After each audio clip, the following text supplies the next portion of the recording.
Baiklah teman-teman, setelah kita melakukan konfigurasi, maka selanjutnya kita akan membuat sebuah controller yang akan melayani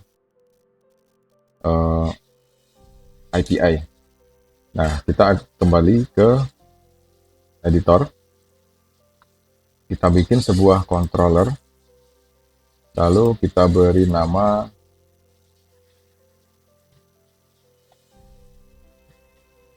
API controller. Nah, di sini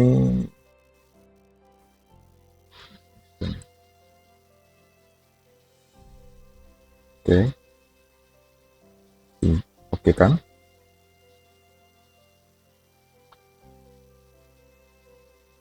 Maka sudah terbikin sebuah controller. Kita beri nama API. Nah, kita akan mengakses API ini, controller ini sebagai controller yang akan melayani endpoint. Jadi kita akan bikin endpoint di dalam controller API. Nah, kita coba bikin sebuah function, public function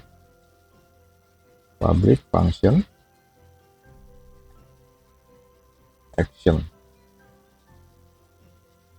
index. Kita coba seperti itu ya. Return hello world.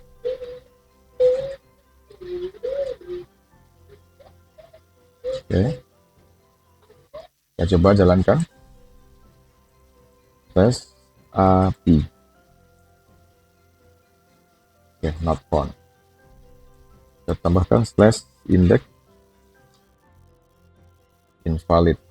Nah, kenapa invalid?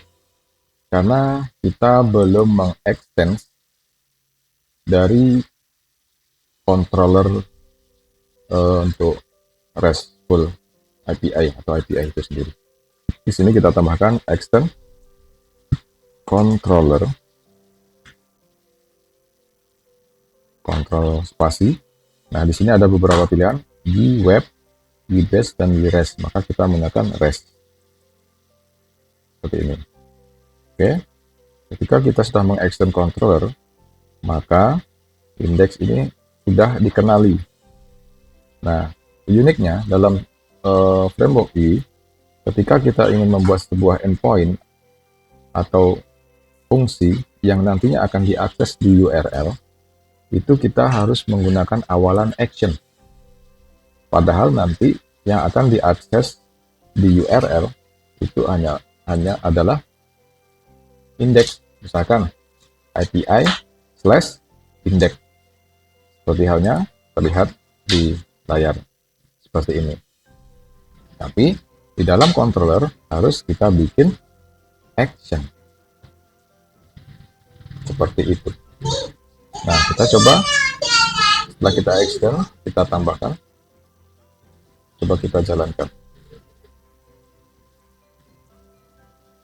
Oke, nah ini sudah muncul ya.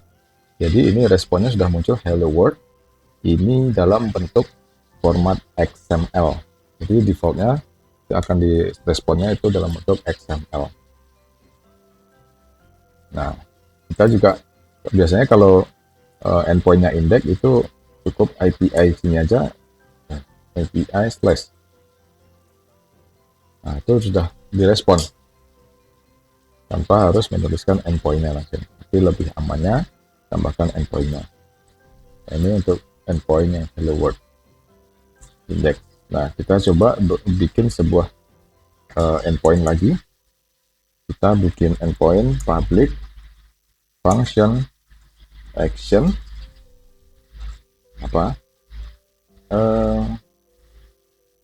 kita bikin sebuah endpoint, kita misalkan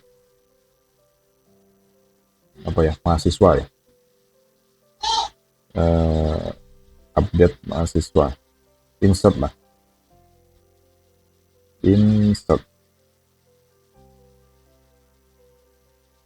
NHS.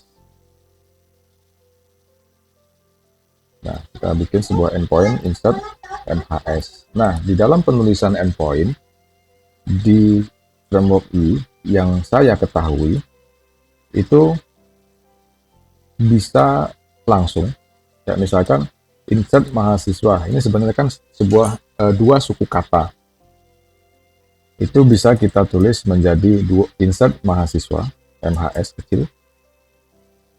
Nah, ini dalam penulisannya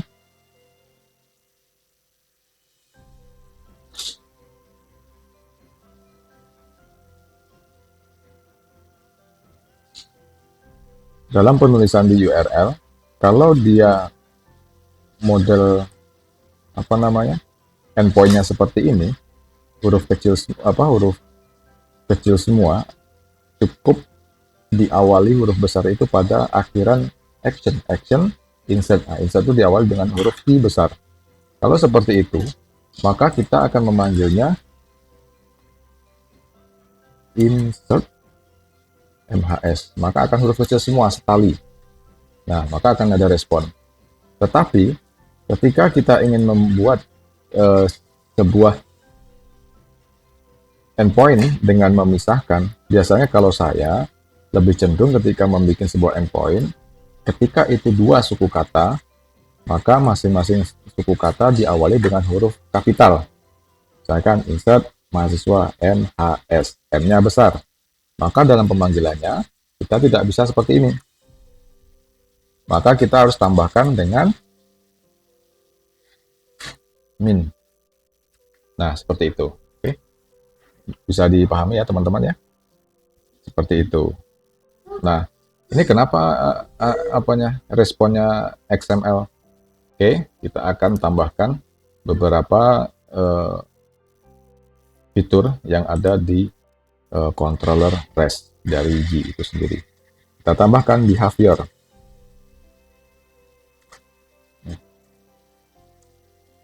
Kita tambahkan behavior.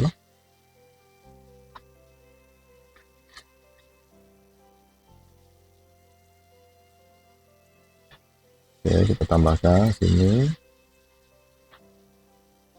Betul. Behavior. Oke.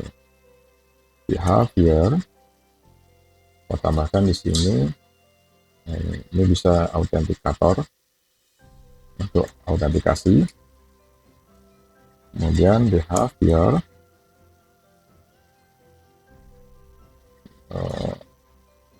Yang selanjutnya apa namanya?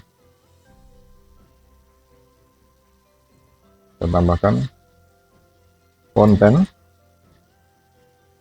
negosiator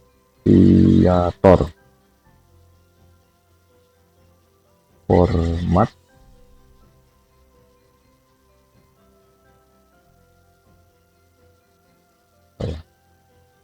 saya lupa ini. Saya biasanya copy paste aja. Format text HTML, text HTML. Maka di sini kita masukkan formatnya itu JSON.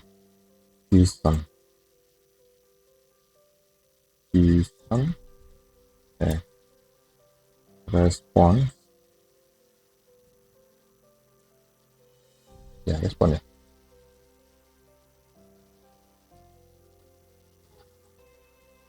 Ya, kita tambahkan respon. Format JSON. Nah, maka setelah seperti ini, kita cek di halaman tadi. Insert mahasiswa. Oke, kelas mana nih? Oh, ini kayaknya belum kita gunakan, maka oke, nah seperti ini teman-teman, sudah memberikan respon JSON. Oke teman-teman, ini kita sudah memulai memberikan respon JSON.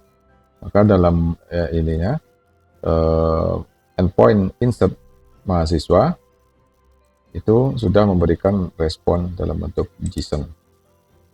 Nah teman-teman, ketika ingin melakukan tes terhadap RESTful atau API, teman-teman wajib menggunakan Postman, atau mungkin ada tools yang lain juga boleh.